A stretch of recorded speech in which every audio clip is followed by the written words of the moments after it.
fondateurs, mandataires du parti politique Le Libéral, en abrégé LLB, ont transmis par la lettre sans numéro en date du 2 août 2024 au ministère de l'Intérieur et de la Sécurité publique le dossier de déclaration administrative de constitution de leur parti politique. Ce dossier a été enregistré au secrétariat administratif du ministère sous le numéro 5544 en date du 2 août 2024. Conformément aux dispositions de la loi numéro 2018-23 du 17 septembre 2018 portant charte des partis politiques en République du Bénin, tel que modifié et complété par la loi numéro 2019-41 du 15 novembre 2019, ce dossier a été étudié. Au terme de l'étude du dit dossier, il a été notifié à nouveau le 19 février 2025 aux responsables du parti politique Le Libéral un récapitulatif des insuffisances relevées sur une page et annexé à la lettre numéro 215 en date du même jour. Enfin, par la lettre numéro 009 du 14 avril 2025, enregistrée à la même date au secrétariat administratif du ministère sous le numéro 2104, les membres fondateurs mandataires du parti politique Le Libéral ont transmis la version corrigée de la déclaration administrative de constitution de leur parti politique à l'issue de l'Assemblée générale constitutive tenue à Abomey-Calavi le samedi 5 avril 2025. Ce dernier dossier,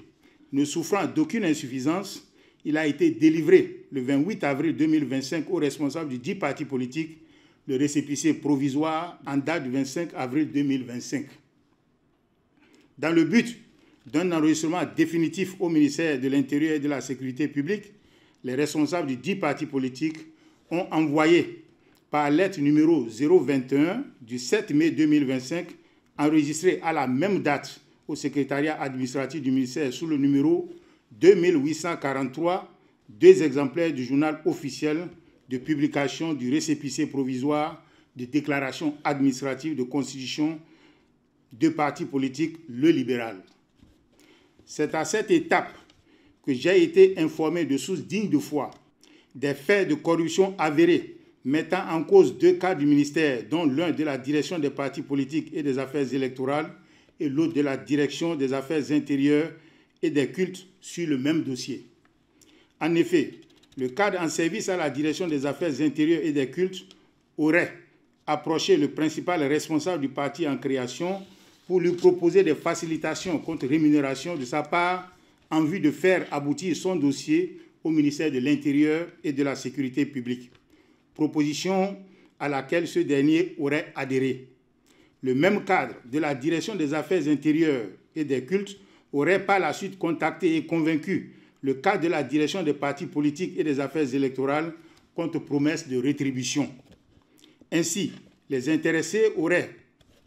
perçu d'importantes sommes d'argent du principal responsable du parti en création. Face à ces faits